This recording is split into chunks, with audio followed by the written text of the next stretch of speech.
welcome to day 4 of the World Cup.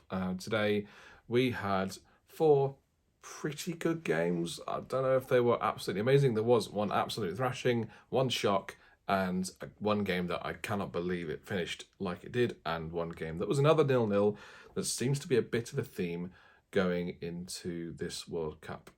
Albeit it may just be because we're in the group stages and teams aren't very willing to go all-out attack and try and win games. One of those teams who weren't like that at all was Japan, who beat Germany 2-1 today. And probably one of the biggest shocks, again, in World Cup football, only probably gazumped by Saudi Arabia yesterday. But it's got to be said, it was an amazing performance by Japan. It was the least they deserved, especially when they went 1-0 down. I honestly did not expect I didn't really expect Japan to get back into it after that. But the way they came out of nowhere in the second half, and they had put a lot of pressure. And actually, this is a thing I think that's been coming across in quite a lot of the games with the so-called bigger European nations. They've come up against teams that are just willing to work harder than them, and it's working. It's working today with Japan. It was working today with the Belgium Canada game that we just watched, and I think again other teams such as Argentina, who they're not a high European team, but they're a high ranking team, and they did exactly the same thing. Did Saudi Arabia. So I'm expecting to see quite a few more shocks, I think, between now and the end of the group stages, just because there will be teams who will think, we don't have to think about conserving energy. We're not going to be here for very long. So we're just going to go all out and hit them as hard as we can and see what happens. And it was great to see Japan. I was a bit disappointed as an Arsenal fan not to see Tomiyasu start, but when he did come on, it looked like Japan had a bit more solidity at the back, even though they had to really push. But I remember the second Japan goal was quite surprising. The German centre back just left. Well, actually, it was the right back, I think, Raum, who just came back and covered someone else and played the striker, who ended up scoring onside.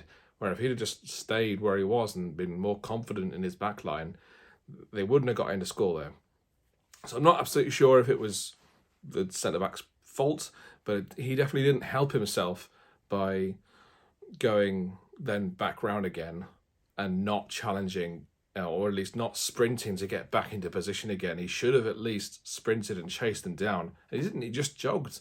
He just kind of ambled into position, and by that point, the striker was already in on goal and scoring. So a really kind of disappointing day for Germany. I do think there is a bit of political background to their performance. They did this whole cover the mouth thing before the match, and I just think that the players their minds weren't on the game. I think their minds were on the what they would see as the injustice of them not being able to do something like wear a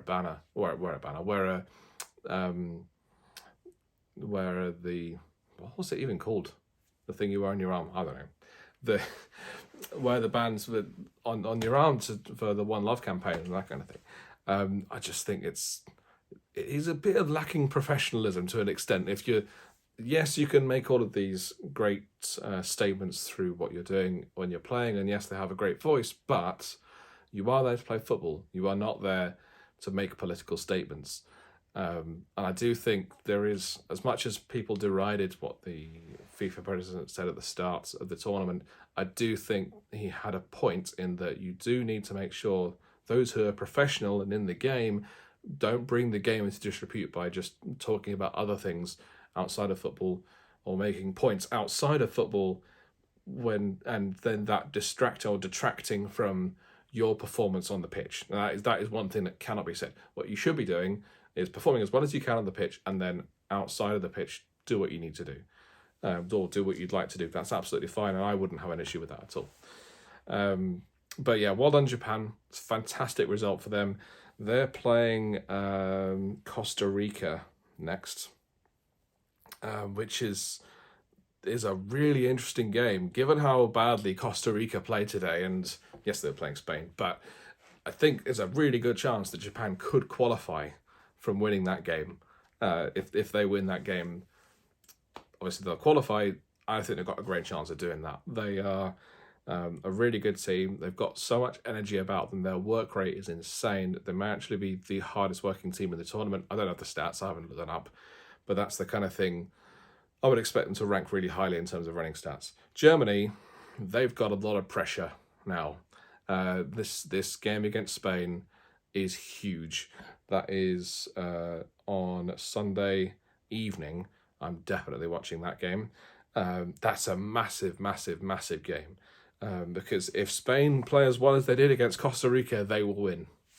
Hands down, they'll just win. I don't know how big the score will be, but I think Germany, when England played Germany and they drew 3-3, it did look a little bit like Germany had just... They didn't really have a threat up front. I don't know how they managed to score 3 goals. Havertz got an absolute worldie in the top corner, and I think they scored a couple more. But it was surprising to me to see how poorly they played Germany in this game. They just didn't have an attacking threat. They were happy to pass the ball around and keep the ball in the midfield, but as soon as they tried to get even close to the Japanese backline, they either lost the ball or made an ineffective pass or tried to shoot from several yards out. They did have a few chances. I seem to remember they had a few chances, but yeah, they just weren't on it today at all. Moving on to the other game in that group, Spain played Costa Rica and won 7-0. I was watching this until about half time, I think. I did honestly, I fell asleep at about 30 minutes in, because I think Spain were already 3-0 up. I was like, well, this is a great opportunity to get some rest. And I did fall asleep. And I think I woke up, I think it was 3-0 at half time. But then it sounds like, because I was out working for the second half, it sounds like the Spanish scored 4 more goals in the second half, and it kind of all fell apart for Costa Rica. This is not what I expected, because I've got memories of the 2014 Costa Rica team that just annoyed the living daylights out of everyone in their group, including England. England were the only team to get a point out of Costa Rica, and I think they got all the way to the quarterfinals that year. But this is a shadow of that team. Unfortunately, they're just not quite at it. They do have the goalkeeper, Keylor Navas, who used to play for Real Madrid. But I just don't think they're at it. Obviously, their next game against Japan is huge, and if they're going to get anything, I think, in this group, it's going to be against Japan, because their last game's against Germany, and if they play that poorly against Spain, I'd be very surprised if Germany don't get 3 points against them. Having said that, I think they've got a much more chance of frustrating Germany than they have Spain. Spain look really, really good. They're the best team I've seen outside of France in this tournament. Their play up front, for some reason, Asensio playing as a striker is actually working, which is not what I expected.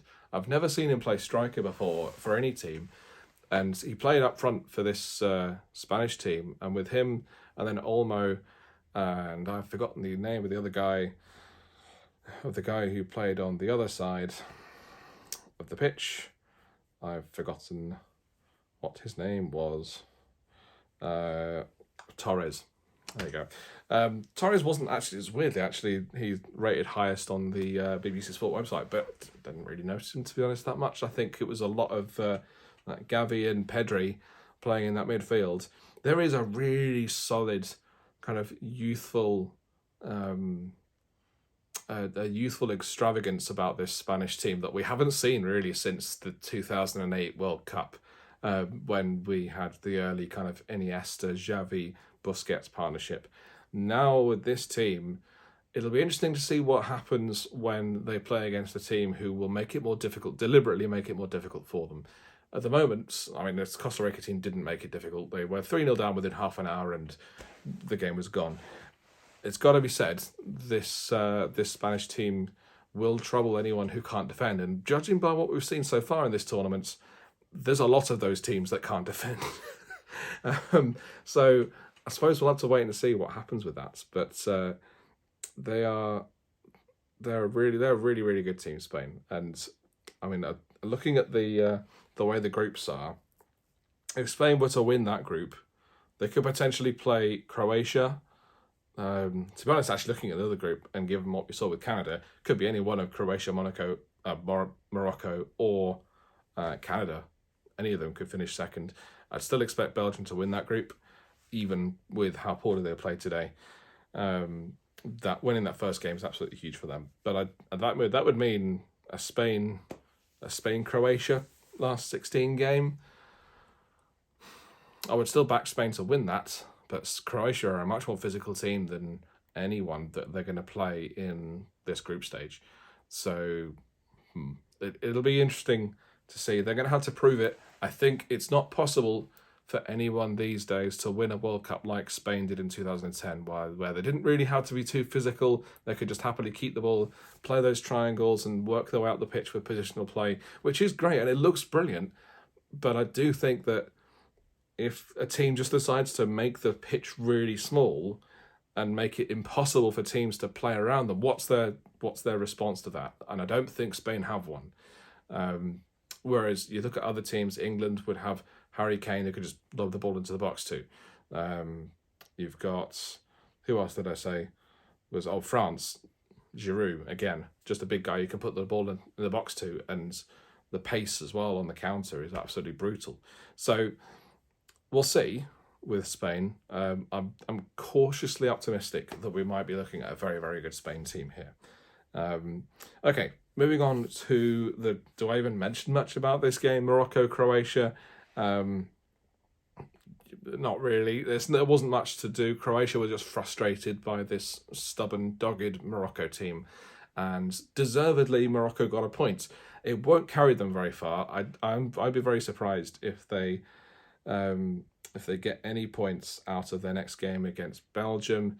Having said that, Belgium did look pretty dodgy today. If there's one group that could end up with all teams on not 6 points, but with all teams on 4 points or something, it's going to be this group, because none of the teams today looked outright convincing. If anything, the team that looked the best today was the team that lost and are at the bottom of the group, which is, I mean, it's very, very, very weird.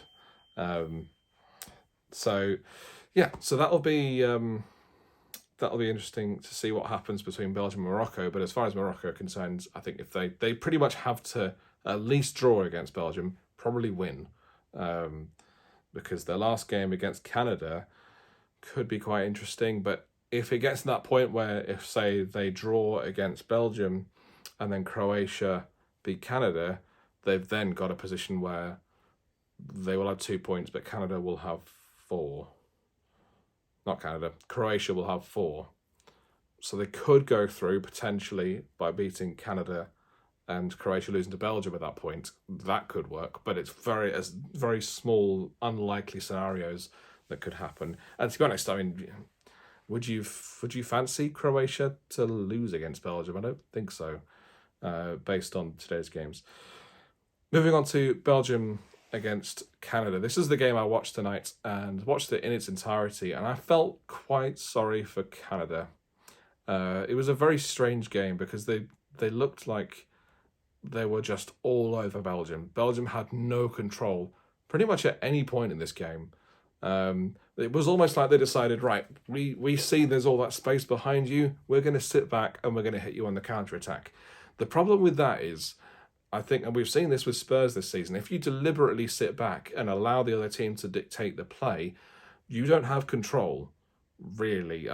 There's very few teams in the world ever that I would say could pull that kind of thing off, where they just shut off the space and no one can get past the 2 banks of 4 or the 5 and the 4 sat in front of the goal.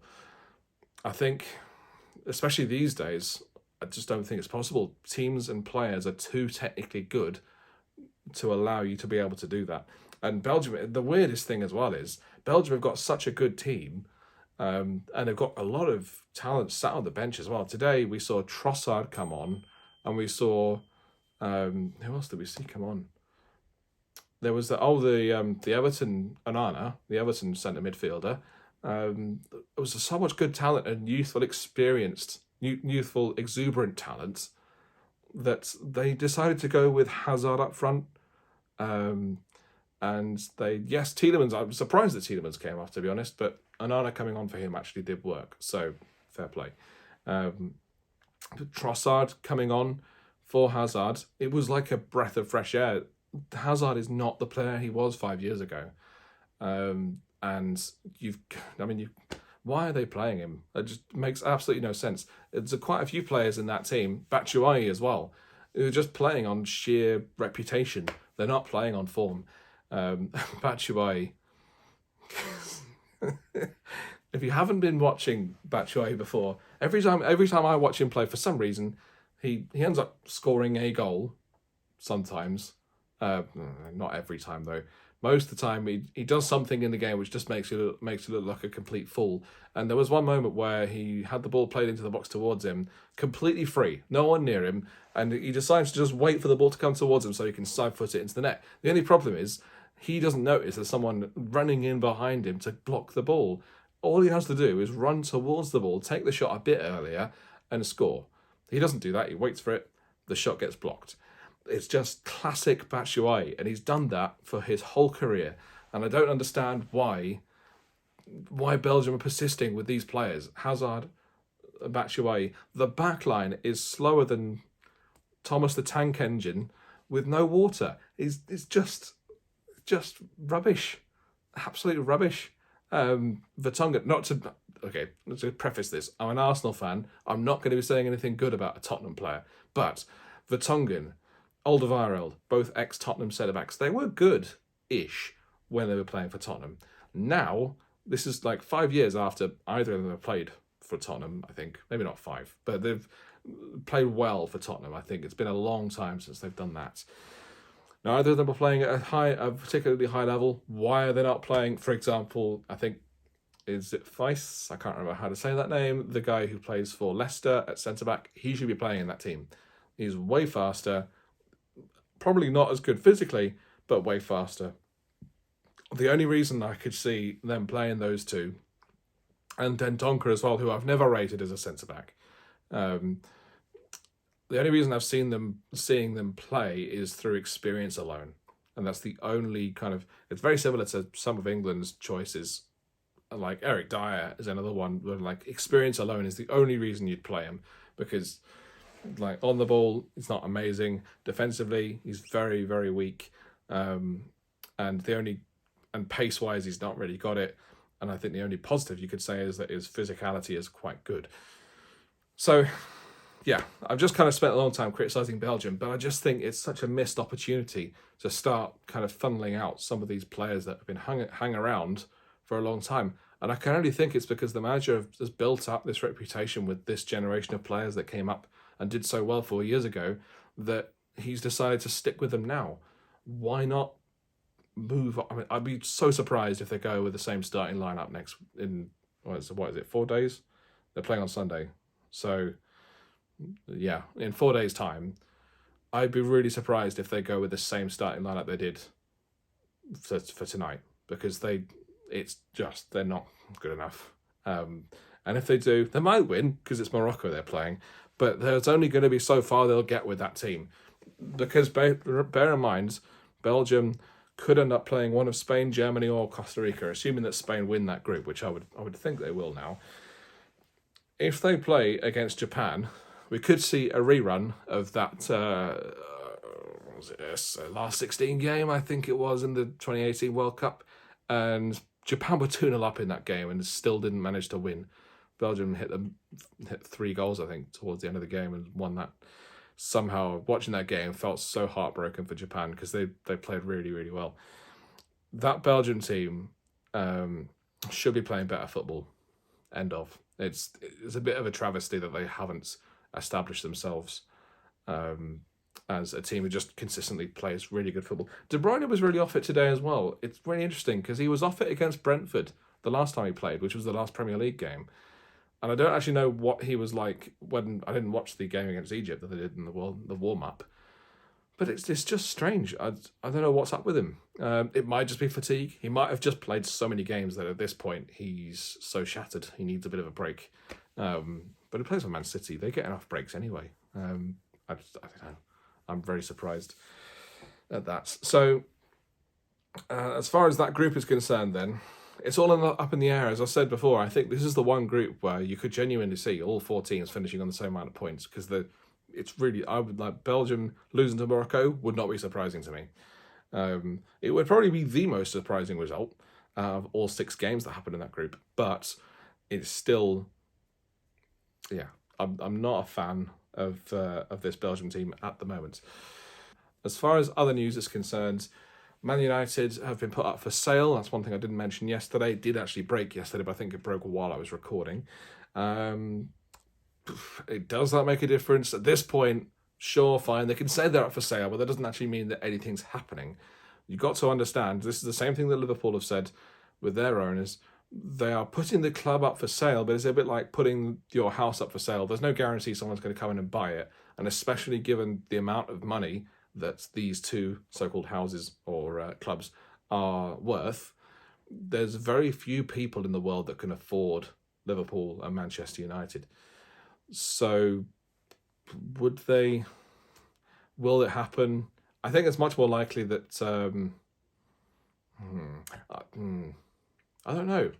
I think they're about as equally as likely as each other at this point, because Liverpool haven't made massive strides in terms of their merchandising and the sponsorships or anything like that on Man United. Man United still lead that really in the Premier League. So I think the big issue is anyone willing to not just buy Man United, but also invest in the stadium and the training ground and all of the renovations that need to happen at that football club. At least at Liverpool, there has already been an investment in that area with the training and the stadium. So I don't think that whoever buys Liverpool has kind of less work to do in a way. And I have a feeling that FSG are just wanting rid of Liverpool now because of the flack that they've had. And also, I do think the Super League collapsing has a lot to do with that decision as well. The fact that we don't have a Super, and it's probably not going to happen in its original form at all now. There is another idea floating around, but it doesn't look anything like the original one. And therefore I don't think it's as appealing to the American investors in the Premier League to get involved in. So we'll see what happens with that. And I think that's more or less it. Oh, Cristiano Ronaldo got a ban for 2 games. So it's a domestic ban, but I believe it counts in any country he plays in, but just not in the Champions League. You can only do it in the domestic league that he plays in, whichever one that is. Will he even play in those games? To be honest, he looks like the kind of person who just wants to play the Champions League and score goals in the Champions League and not even bother to turn up for domestic games.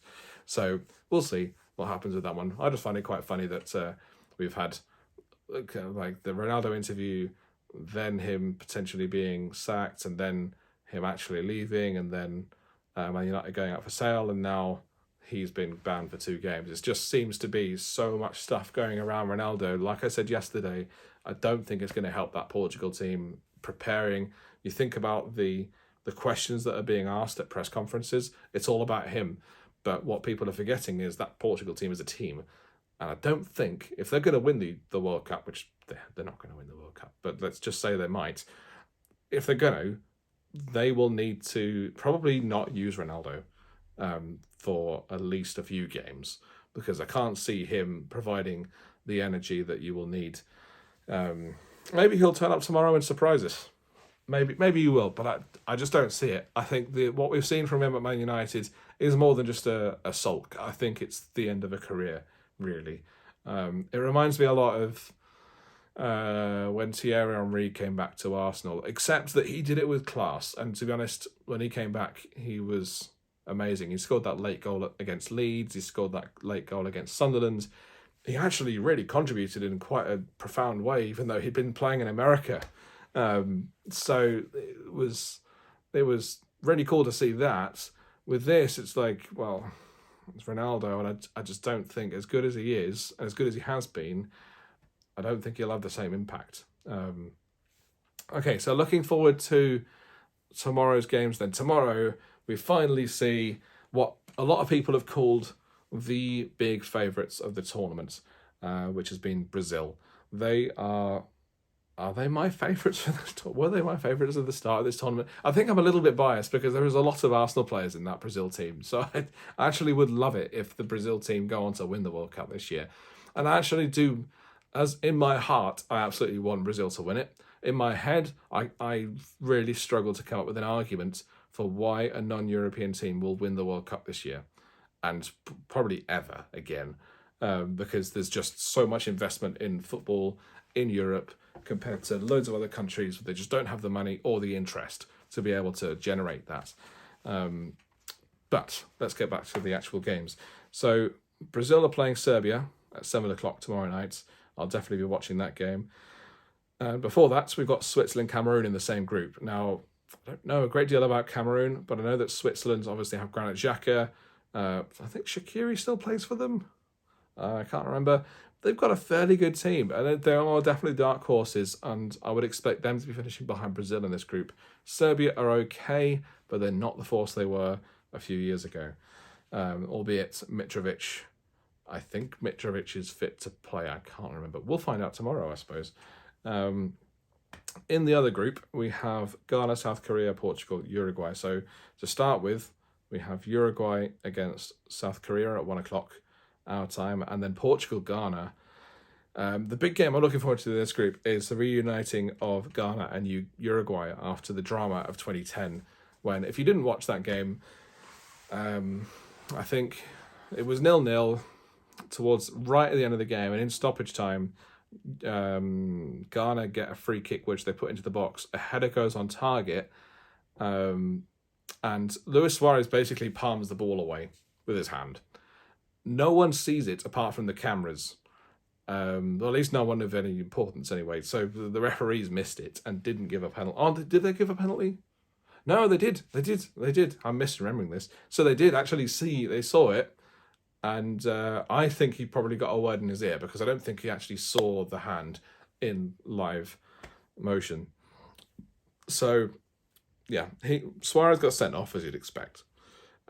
He was already a bit of a villain by then because I believe he was involved in quite a few scuffles with the Ghana players. He was sent off, and then when Ghana took the penalty, they hit the crossbar. They would have been the first African team, I believe, to make the semi-finals of a World Cup. They did, obviously, we know that they went out in the end. And that penalty was so late, actually, I believe it was the last kick of the 90 minutes. Was it extra time? I can't remember. I'm really making a mess of this, really. So they've, it's been a long time now, 12 years since then. Somehow, or was it 12, or was this 2014? No, I'm pretty sure this was 2010. Pretty sure this was 2010. I need to research this. I'll talk about it tomorrow, definitely, because it'll be all over the television. But yeah, so Uruguay tomorrow are playing South Korea, and then it's Portugal, Ghana.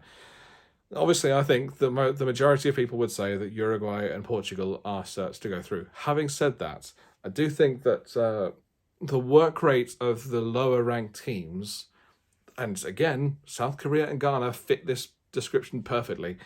I think they are absolutely vital for them to actually make up the gap between them and the higher ranked, so-called more technically astute players.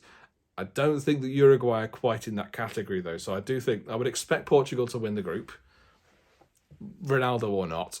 I mean, they're going to... Although, having said that, I do think Portugal are a bit of an unpredictable entity because, with Ronaldo, we think about they've got like Bernardo Silva, Bruno Fernandes. They do have a lot of very good attacking talents, but do they still have that solidity that they had when they won the Euros in 2016? I don't think so, and this is why I think they might struggle tomorrow against Ghana. But we'll have to wait and see with that one. Uruguay again lacking in the technical ability, and that could allow South Korea to just outpower them. They do have Heung-min Son, and he is fit and he is ready to play, even with a mask. I don't know whether he's necessarily going to be on all firing on all cylinders. He's not been that great for Tottenham, so we'll have to wait and see on that one. But he cares about South Korea way more than any club he plays for. So that kind of says a lot, I think, about that player. So those are all the games tomorrow. And then, of course, we've got England coming on Friday. So thank you very much for watching. I hope you've enjoyed these little natters about the World Cup. And I will be seeing you tomorrow evening for another roundup video. See you then.